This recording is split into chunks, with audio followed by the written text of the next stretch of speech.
नमस्कार, झारखंड समाचार में आप सबों का स्वागत है। आइए जानते हैं आज की ताजा मुख्य खबरों को। शिबू सोरेन और जेएमएम से जुड़े लोकपाल के आदेश को पार्टी ने दिल्ली हाईकोर्ट में दी है चुनौती। 23 को होगी सुनवाई।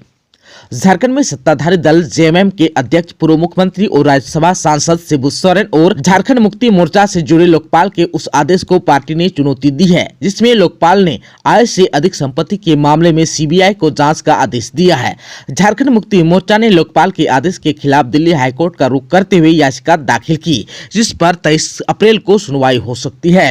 पार्टी ने सुप्रीम कोर्ट के advocate on record Pragya Singh Baghel के माध्यम से दिल्ली हाईकोर्ट में याचिका दाखिल की है। आप सबको को बता दूं कि 22 फरवरी को लोकपाल ने आय से अधिक संपत्ति मामले में शिबू सोरेन के खिलाफ दाखिल शिकायत पर फैसला सुनाते हुए सीबीआई को जल्द से जल्द जांच करने का आदेश दिया था। लोकपाल ने सीबीआई को इस मामले की प्रारंभिक जांच 6 महीने के अंदर पूरी करने का निर्देश दिया। बीजेपी के गोड्डा के सांसद डॉक्टर निशिकांत दुबे ने 2020 में लोकपाल के समक्ष शिकायतवाद दर्ज कराई थी। गोड्डा से बीजेपी के सांसद डॉक्टर निशिकांत दुबे ने राज्यसभा सांसद और झारखंड के पूर्व सीएम शिबू सोरेन और उनके परिवार के अन्य सदस्यों के खिलाफ आय से अधिक संपत्ति अर्जित करने का आरोप लगाया था।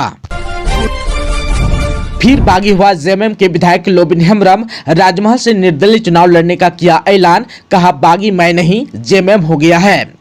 बोरियो से जेएमएम के विधायक लोबिन हेम्ब्रम फिर बागी हो गए। उन्होंने अपनी ही पार्टी के सिद्धांत और मैनिफेस्टो पर सवाल उठाते हुए राजमहल लोकसभा सीट से निर्दलीय चुनाव लड़ने की घोषणा की। इस बात की घोषणा उन्होंने बुधवार को प्रेस कॉन्फ्रेंस करके की। उन्होंने कहा कि जब मैं अपनी नाराजगी जाहिर करता हूं तो मुझे बागी कहा जाता है, लेकिन मैं यह कहना चाहूंगा कि झारखंड मुक्ति मोर्चा बागी है, लोबिन हेम्ब्रम नहीं।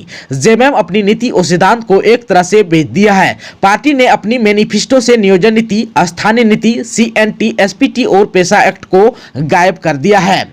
विधायक लोबिन हेम्ब्रम ने कहा कि जिस भरोसे के साथ जनता भारी मतों से जिताई और हेमंत सोरेन को गद्दी पर बैठाया, लेकिन पार्टी उन सिद्धांतों को गद्दी पर बैठते ही भूल गई। उन्होंने पूर्व मुख्यमंत्री हेमंत सोरेन पर भी सवाल उठाते हुए कहा कि कुर्सी पर बैठने के बाद ही नियोजन नीति, स्थानीय नीति, सीएनटी, एसपीटी और पेशा एक्ट को लागू करना था, लेकिन ऐसा नहीं किया गया। वहीं लोबिन हेम्ब्रम ने कड़े शब्दों में कहा कि मेरी नाराजगी पर लोग कहते हैं कि आपको कल्पना सोरेन से मिलना चाहिए था। मैं कहता हूं कि कौन होती है कल्पना सोरेन? उनकी जगह अगर बसंत सोरेन से मिलना होता तो मैं मिल लेता। उन्होंने कहा कि कई मौके पर मिले भी हैं। हेम्ब्रम ने कहा कि आज अगर बसंत सोरेन बुलाते हैं तो जरूर चला जाऊंगा। पार्टी के लोगों ने जेएमएम को बंधन बनाकर रखा है। उन्होंने कहा कि क्षेत्र भ्रमण के दौरान लोगों से मिला। क्षेत्र में लोगों ने कहा कि जेएमएम में अब आपके लिए जगह नहीं है, इसलिए कहता हूं कि मैं निर्दलीय चुनाव लड़ूंगा और जीतूंगा। इसके बाद भी मैं जेएमएम को बचाने का काम करूंगा। उन्होंने कहा कि आज मैं चुनाव लड़ने की घोषणा करता हूं।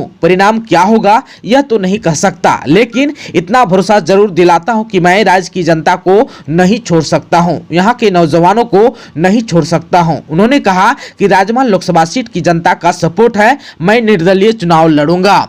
वहीं बोरियो के विधायक ने कहा कि राजमहल लोकसभा सीट से झारखंड मुक्ति मोर्चा के विजय हंसदा इकलौते सांसद हैं, लेकिन इस बार जनता विजय हंसदा के पक्ष में नहीं है। वहां की जनता उनका विरोध करती है।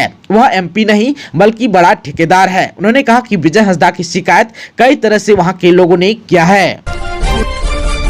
गोड्डा में वर्षों से फरार अभियुक्त समेत 12 आरोपी हुआ गिरफ्तार। गोड्डा के पथरगामा थाना पुलिस ने वर्षों से फरार अभियुक्त नारायण दास को हिलावे गांव से गिरफ्तार कर बुधवार को जेल भेज दिया। इसके साथ ही विभिन्न मामलों में फरार 11 अन्य आरोपियों को भी पुलिस ने गिरफ्तार किया है। लोकसभा चुनाव को देखते हुए फरार आरोपियों की गिरफ्तारी के लिए गोड्डा जिला पुलिस लगातार अभियान चला रही है। भाजपा प्रत्याशी ताला मरांडी ने कार्यकर्ताओं संघ की बैठक। साहिबगंज जिले के राजमहल लोकसभा सीट से भाजपा के प्रत्याशी ताला मरांडी ने बुधवार को बरहेट में मंडल अध्यक्ष मनीष भारती के आवास पर कार्यकर्ताओं के साथ बैठक की। उन्होंने चुनावी रणनीति पर विचार विमर्श किया। ताला मरांडी शुक्रवार को बरहेट मंडल में जनसंपर्क अभियान चलाएंगे। वहीं शनिवार को भोगनाडी मंडल की 10 पंचायतों में लोगों से मिलकर वोट मांगेंगे। बैठक में रणधीर कुमार सिंह, उज्जवल मंडल, मनीष भारती, रेणुका मुर्मू, माइकल मरांडी, अपना टुडू, नवीन गुप्ता, सुरेश गुप्ता आदि लोग उपस्थित थे। आदिवासी महिला से दुष्कर्म के आरोपी को 14 वर्ष की कैद।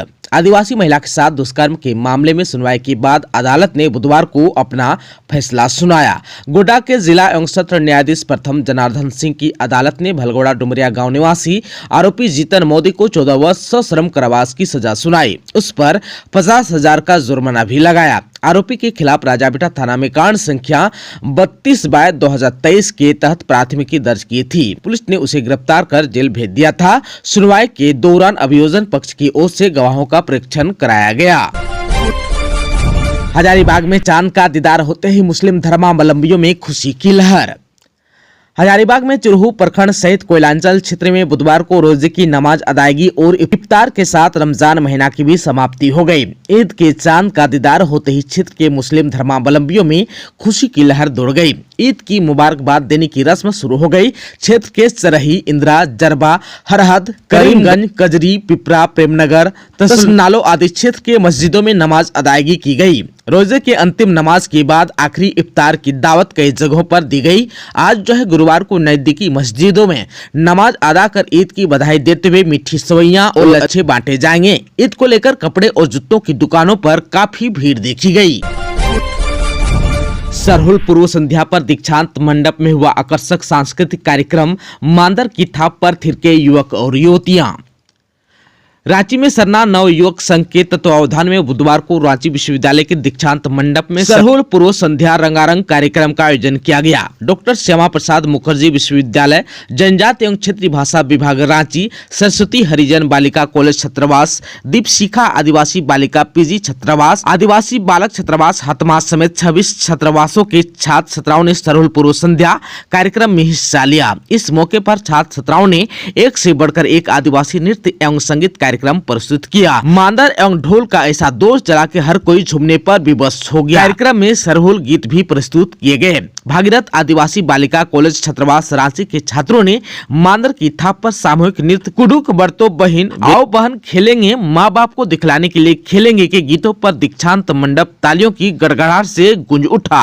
कार्यक्रम में जनजाति भाषाओं के मुंडारी, कुडुक, हो और संथाली के छात्र छात्राओं ने एकल एवं सामूहिक गीत, संगीत एवं नृत्य प्रस्तुत किया। देर शाम विजेता टीम को आयोजन समिति ने पुरस्कृत भी किया।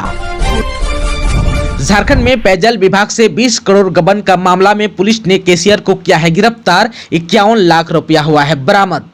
झारखंड में चारा घोटाला की तरह करोड़ रुपए का पाइपलाइन घोटाला हुआ है। यह घोटाला पेयजल स्वच्छता शिष्य कार्य प्रमंडल यानी कि पीएचडी विभाग में किया गया, जहां एक कर्मचारी द्वारा फर्जी कंपनी बनाकर उसके माध्यम से अपने सगे संबंधी के खाते में कुल 20 करोड़ रुपए डाल दिए। इस मामले में रांची पुलिस की टीम ने कार्रवाई करते हुए कैशियर संतोष कुमार को उसके ससुराल सुखदेव नगर रोड नंबर 1 से गिरफ्तार किया है। पुलिस ने उनके पास से 51 लाख रुपए भी बरामद किया है। संतोष कुमार मूल रूप से बिहार के जहानाबाद जिले का रहने वाला है। वर्तमान में चुटिया में रहता था। मामला सामने आने के बाद संतोष कुमार फरार चल रहा था। आप सबको बता दूं कि रुपये गबन करने का खेल जो है पिछले 4 साल तक चलता रहा और प्रशासन को इसकी भनक तक नहीं लगी। बाद में जब नए कार्यपालक अभियंता पद पर आए तो मामले का खुलासा हुआ। बहरागोड़ा में खुदाई के दौरान मिट्टी धंसने से 3 महिलाओं की हुई मौत, 4 हुआ घायल। बहरागोड़ा थाना क्षेत्र के मटिहाना पंचायत अंतर्गत कुकमारा गांव के समीप चाकुलिया बहरागोड़ा मुख्य सड़क के किनारे बुधवार की सुबह गहराई में मिट्टी की खुदाई के दौरान कई मजदूर मिट्टी धंसने के कारण दब गए। इस घटना में दबने से 3 महिला मंजू किस्कू, सुशीला सोरेन और आगोमनी टुडू की मौत घटनास्थल पर ही हो गई।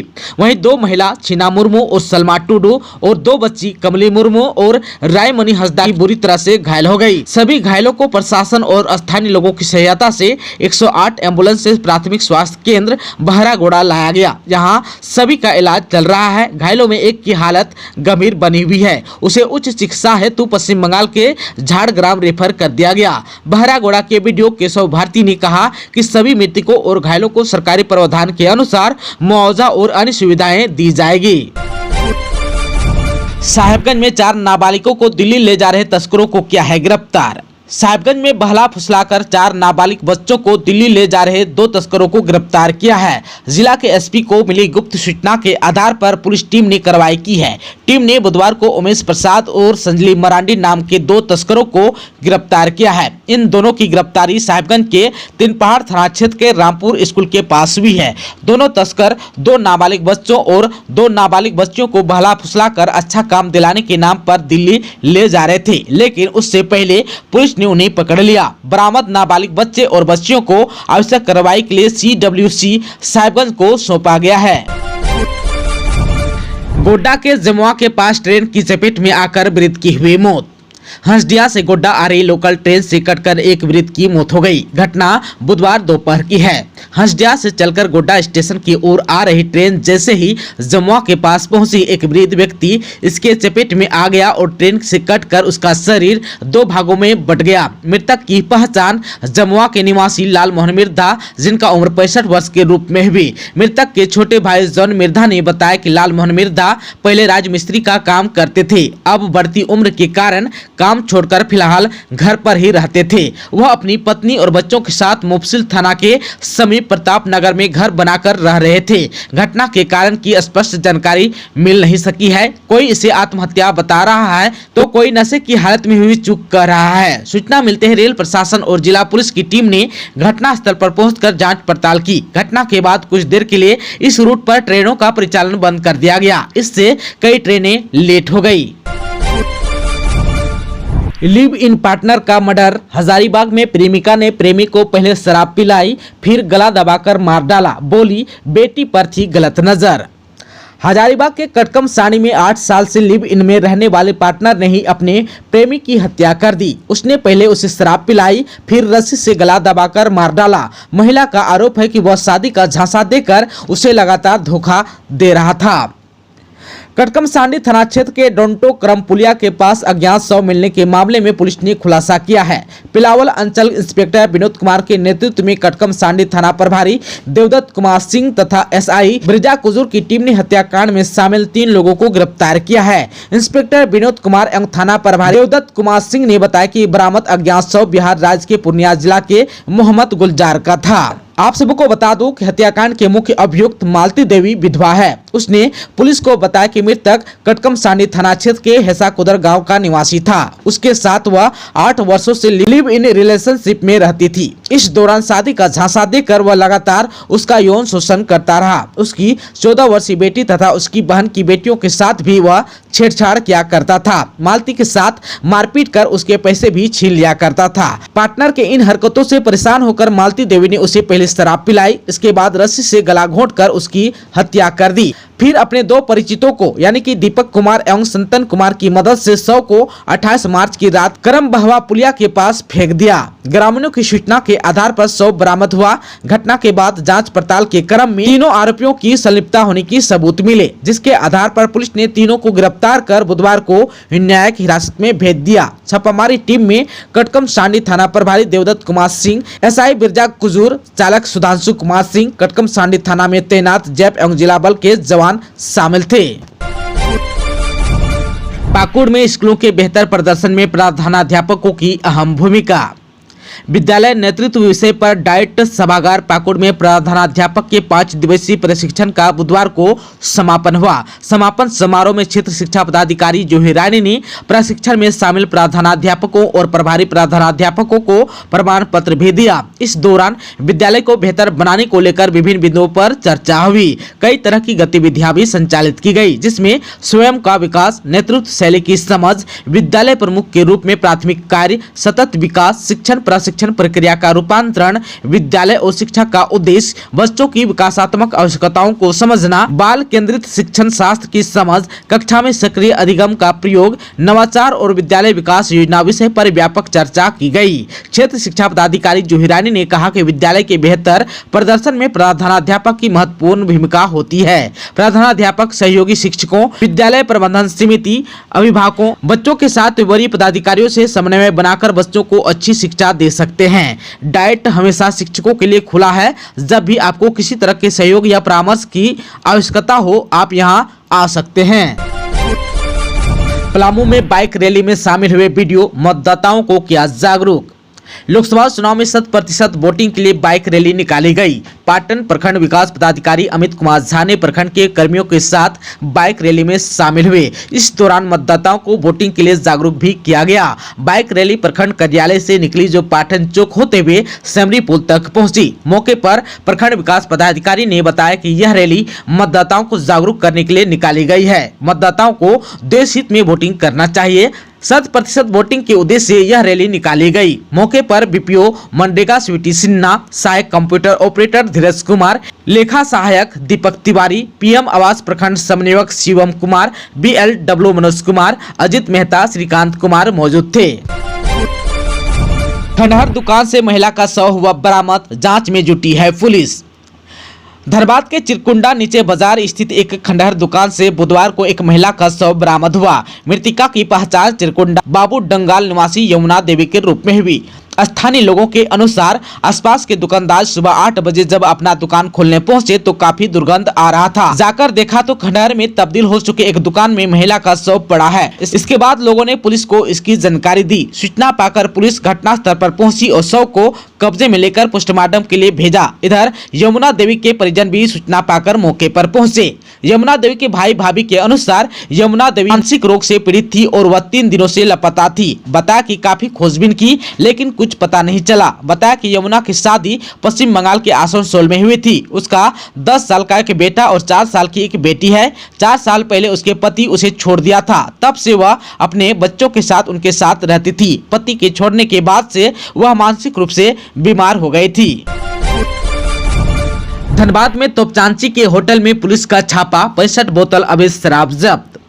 तोपचांची थाना क्षेत्र के चलकरी में एनएच किनारे स्थित माही होटल में पुलिस ने मंगलवार की रात छापामारी कर भारी मात्रा में अवैध अंग्रेजी शराब बरामद की। पुलिस ने अलग अलग ब्रांड की 65 बोतल शराब जब्त की है। यह जानकारी थाना प्रभारी विवेकानंद श्रीवास्तव ने बुधवार को दी। बताया कि होटल में अवैध तरीके से अंग्रेजी शराब की बिक्री की जा रही थी। ग्राहकों को पिलाई भी जा रही थी। मिली गुप्त सूचना के आधार पर टीम छापामारी करने पहुंची, लेकिन इसके पहले ही संचालक फरार हो गया। छापामारी टीम में कुमार नितिन पोद्दार, विनोद कुमार, भुलेश कुमार, युगल किशोर महतो, आलेख कुमार, अखिलेश महतो सहित अन्य पुलिसकर्मी शामिल थे। सरयू राय ने फिर ढुल्लू पर बोला हमला, कहा बेटे के नाम पर खरीदी 2.06 करोड़ की जमीन। निर्दलीय विधायक सरयू राय ने एक बार फिर से ढुल्लू महतो पर हमला बोला। बगमारा के विधायक ढुल्लू महतो धनबाद से बीजेपी के उम्मीदवार हैं। सरयू राय ने भाजपा के झारखंड प्रभारी लक्ष्मीकांत वाजपेयी सहित बीजेपी के राष्ट्रीय और राज्य नेताओं को ढुल्लू महतो द्वारा खरीदी गई जमीन का विवरण उपलब्ध कराया। सरयू राय ने बताया कि ढुल्लू महतो ने अपने 20 वर्षीय पुत्र प्रशांत कुमार के नाम पर वर्ष 2022 में 2.06 करोड़ की जमीन खरीदी है। राय ने कहा कि इन भूखंडों की रजिस्ट्री के दस्तावेज की प्रति मेरे पास उपलब्ध है। इन भूखंडों का म्यूटेशन कराने के लिए वहां के अंचलाधिकारी कार्यालय में की जा रही कार्रवाई के बारे में आधिकारिक दस्तावेज सार्वजनिक कर रहा हूं। 3 अलग अलग की गई रजिस्ट्रियों के अनुसार खरीदे गए भूखंडों का क्षेत्रफल करीब 80 डिसमिल है। ये भूखंड धनबाद के नवाडी में स्थित है। उन्होंने कहा कि भाजपा के राष्ट्रीय नेताओं, खासकर झारखंड प्रदेश के प्रभारी को अपने ज्ञान के अनुसार स्पष्टीकरण देना चाहिए और पंडित दीनदयाल उपाध्याय की उक्तियों के अनुरूप प्रभारी की भूमिका का निर्वहन करना चाहिए। गिरिडीह में एक साथ 3 घर में लगी आग, 5 लाख रुपए का हुआ नुकसान, घर का कीमती सामान जलकर हुआ राख। गिरिडीह जिले के बिरनी थाना इलाके के गुराहा गांव में मंगलवार की देर रात करीब एक साथ 3 घरों में आग लगने से लाखों रुपए का नुकसान हो गया। नुकसान का आकलन 5 लाख रुपए के करीब बताया जा रहा है। आग लगने के कारण घरों में बिजली का शॉर्ट सर्किट होना बताया जा रहा है। जानकारी के अनुसार गुराहा गांव के झुमन महतो, जलेश्वर वर्मा और गोवर्धन महतो के घर में लगी आग के कारण करीब 5 लाख का नुकसान हुआ। वहीं आग लगे कि इस घटना में गोवंश का बछड़े के साथ बकरी का एक बच्चा भी आग की चपेट में आ गया। वहीं घर में रखे महंगे कपड़े और जेवर के साथ अनाज के ढेर जलने की बात सामने आई है। छापामारी में 1000 लीटर महुआ शराब हुआ जब्त। झुमरी तलैया के तिलिया थाना पुलिस ने अवैध शराब के धंधे के विरुद्ध छापामारी अभियान चलाया। इस दौरान करीब 1000 लीटर महवा शराब जब्त की। हालांकि इस मामले में किसी की गिरफ्तारी नहीं हो सकी। बताया जाता है कि थाना प्रभारी विनय कुमार के नेतृत्व में पुलिस टीम ने गजंडी, करमाटार, मोरियामा खुर्द में महवा शराब के अवैध कारोबार के खिलाफ छापामारी की। इस दौरान लगभग 1000 लीटर महवा शराब जब्त की गई। छापामारी दल में थाना प्रभारी के अलावा पुलिस बल के जवान शामिल थे। दोस्तों, अभी तक आपने चैनल को सब्सक्राइब नहीं किया है तो प्लीज चैनल को सब्सक्राइब कर बेल आइकन को प्रेस कर दीजिएगा ताकि खबरों का अपडेट आपको मिलता रहेगा। इसके साथ ही आज के खबरों में बस इतना ही। हमें दीजिए इजाजत। नमस्कार।